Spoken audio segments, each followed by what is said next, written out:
অনেক দিনের ইচ্ছে ছিল একদিন ছাদের উপরে খোলা আকাশের নিচে বসে শান্তিতে একটু খাবার খাবো। আর আজ সেই ছোট্ট ইচ্ছাটা আমার পূরণ হলো। আর দেখো মাথার উপর দিয়ে কি সুন্দর প্লেন উড়ে গেল, মনে হলো প্রত্যেকটা প্লেন যেন হাজারো মানুষের হাজারো স্বপ্ন নিয়ে উড়ে যাচ্ছে। হ্যালো এভরিওয়ান, আসসালামু আলাইকুম। ভালোবাসার মানুষগুলো অবশ্যই জানাবা তোমরা কে কেমন আছো। আমরা তিনজন তো বিকালে ঘুম থেকে উঠে এই যে চলে আসলাম ছাদের উপরে। অনেক দিনের ইচ্ছে ছিল এভাবে চাদর বিছিয়ে একটা কিছু খাবো খোলা আকাশের নিচে।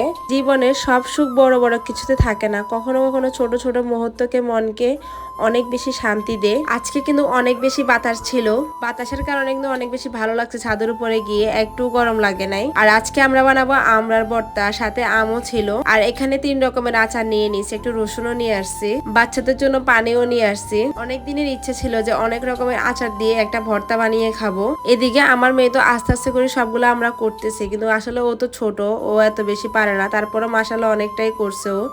এখন আমি নিজেরটাই করতেছি। অন্যদিকে এই যে আম নিয়ে আসছি ভর্তা বানানোর জন্য, আর আমার ছেলে কিন্তু সেই আম নিজে নিজে খেয়ে ফেলতেছে। তা কিন্তু একদমই পুরোপুরি কাঁচা ছিল না। এখনকার আম তো জানোই, এখন তো সিজনের শেষের দিকে কাঁচা আম কেমন হতে পারে। আমাদের এই আয়োজনে যদি আজকে যদি আরো কয়েকজন বন্ধু থাকতো, আপনজন থাকতো, তাহলে কিন্তু আনন্দটা আরো বেড়ে যেত। সবাই মিলে কিন্তু এরকম ছাদে আয়োজন করলে কিন্তু অনেক বেশি মজাও হয়, আনন্দও লাগে। কিন্তু কিছুই তো করার নাই, সবাই সবার মতো ব্যস্ত হয়ে গেছে, এখন কেউ আর আগের মতো নেই। তাই আমি সবসময় ভাবি ওরা শুধু আমার সন্তান নয়, ওরা আমার সবচেয়ে ভালো বন্ধু। সারাদিন তো সংসারের কাজের মধ্যে ওদেরকে নিয়ে আমার সময় চলে যায়। আমার মেয়ে কিন্তু খুব খুশি ছাদে এসে যে এই আয়োজন করাতে। আর ও কিন্তু নিজের হাতে মাশাআল্লাহ কাজও করতেছে আমার সাথে সাথে। তো আমরা এখানে 3 রকমের আচারগুলো সব নিয়ে নিছি একসাথে। পান চাটনি ছিল, তারপর আরো একটা আচার ছিল, আচারের নাম জানি না, আমার আচার ছিল।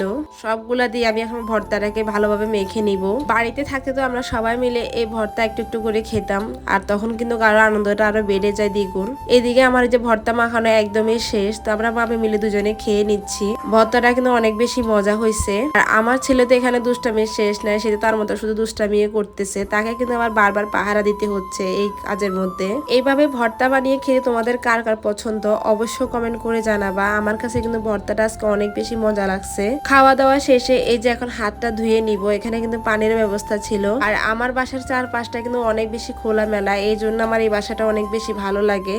আমার বাসা কিন্তু অনেক বেশি ছোট, কিন্তু ছোট হলে কি হয়েছে, খোলামেলার কারণে আমার অনেক বেশি ভালো লাগে। আর বাসার পাশে তো একটা অনেক সুন্দর মাঠ আছে, দেখো মাঠে কত মানুষ হাঁটতেছে, খেলতেছে, সময় কাটাচ্ছে। আর আকাশে তো কতক্ষণ পর পরে প্লেন উড়ে যাচ্ছে।